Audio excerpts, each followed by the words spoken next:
kedudukan seorang manusia yang merasa dirinya suci. Tapi saya pernah bekerja sebagai seorang karyawati di sebuah perusahaan besar. Selama 3 tahun bekerja pada perusahaan itu, akhirnya saya menyadari, sebagai pelacur saya telah dipandang dengan lebih terhormat. Seorang karyawati akan takut kehilangan pekerjaannya, kemudian rela menjadi seorang pelacur hanya untuk mengamankan pekerjaannya. Berarti kamu menganggap kehidupanmu sebagai seorang pelacur jauh lebih mudah daripada kehidupanmu sebagai seorang karyawati.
bisa melihat saya tanpa saya ketahui. Dan setelah itu dia menemukan saya. Tapi saya menolak datang. Penolakan itu ternyata membuat dia semakin sungguh-sungguh untuk memperoleh kemenangan atas diri saya.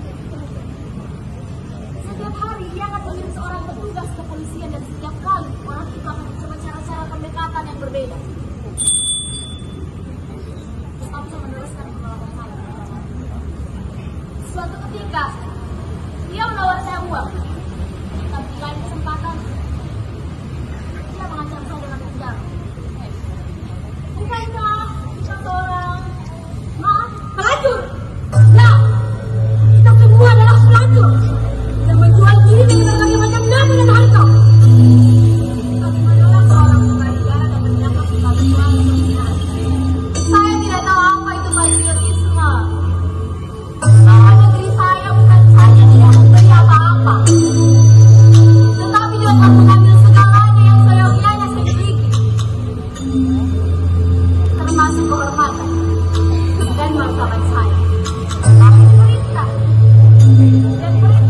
yang mencatat sebagai tugas nasional yang dalam bangkit penjara atau bangkit tempat tidur orang begitu, bagi dia sama saja.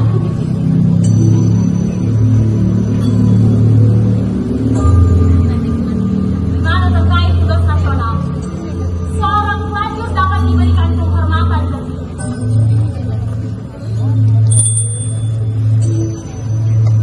dan pembunuhan dapat menjadi suatu perbuatan yang heroik. Saya menolak untuk pergi ke lelaki macam ini. Tubuh saya adalah milik saya sendiri. Omong kosong. Kau berbicara tanpa bukti. Bukti.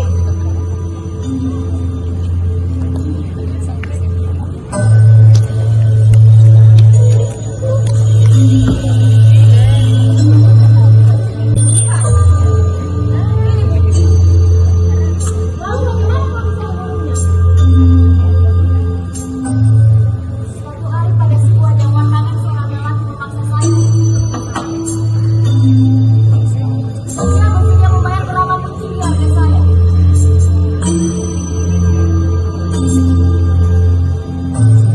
Saya menatap matanya dalam-dalam. Dan dia dapat mengetahui bahwa dia adalah seorang pangeran atau berangkat dari keluarga kerajaan. Tapi ada rasa takut yang menarik dari saya. Lalu apa yang terjadi setelah itu? Di atas tempat tidur yang mewah itu, saya menutup mata dalam-dalam dan membiarkan tubuh melepaskan diri dari saya. Tubuh itu masih muda dan bersemangat, cukup kuat untuk bertahan, cukup bertenaga untuk melawan. Saya merasakan dia menindih dada saya. Berat karena usianya, bengkak karena keringat yang tak tertahan. Tubuh yang dipenuhi oleh daging karena makan melebihi batas kerakusannya. Suara derik semakin keras di bawah berat badannya. Pada waktu itu kami sedang berpelukan, saling berkumpul satu sama lainnya.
sering melihat saya seperti seorang yang tolol.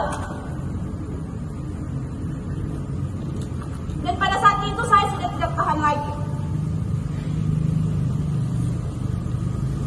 Ketika ia akan mengulangi pertanyaan yang dulu itu, saya membentak dengan marahnya. Tidak, tunggu. Kau benar-benar membunuhnya. Padahal kau sudah menyayanginya kan? Saya sudah sangat puas terhadap lelaki. Jika saya tidak kembali mengelak dan bermaksud yang remaja bahkan sampai saya dewasa.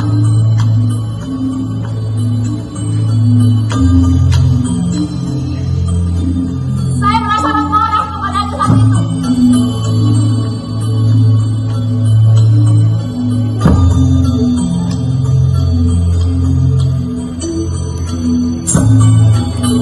Saya renggut uang kertas dari tangannya, kemudian mencabik-cabiknya menjadi serpihan-serpihan kecil dengan amat marahnya. Tangan-tangan saya sudah menghancurkan semua uang yang pernah saya punya. Uang dari ayah, sama Tuan Mahmud Ibrahim, Partum. Sekaligus menghancurkan semua lelaki yang pernah saya kenal satu demi satu berturut-turut.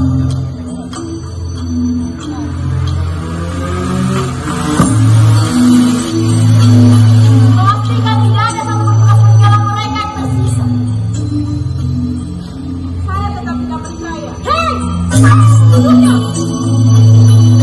Saya tancapkan pisau di lehernya. Matanya diberilah oleh mataku. Tapi ketika saya ingin menancapkannya kembali, ia berteriak sampai polisi datang ke tempat ini.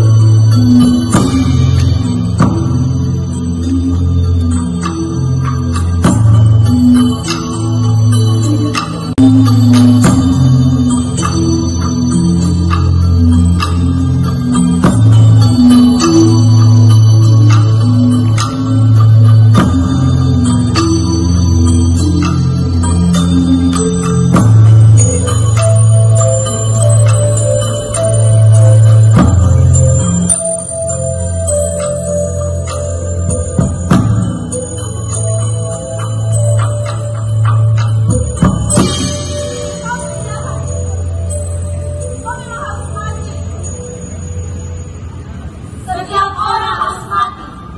Saya lebih suka mati atas kejahatan yang saya lakukan daripada mati atas kejahatan yang mereka lakukan. Tapi kamu pun seorang laki-laki. Saya tahu apa sebabnya mereka itu begitu takutnya kepada saya. Sayalah satu-satunya perempuan yang telah membuka kedua mereka dan memperlihatkan kenyataan buruk mereka. Mereka menunggu saya sampai mati bukan karena setelah membunuh seorang laki-laki, tapi karena mereka takut untuk membiarkan saya hidup.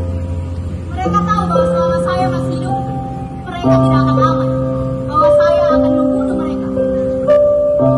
Apakah kamu tidak takut, Firdaus? Tidak, mereka yang takut, bukan kepada pisau saya, tetapi kebenaran itulah yang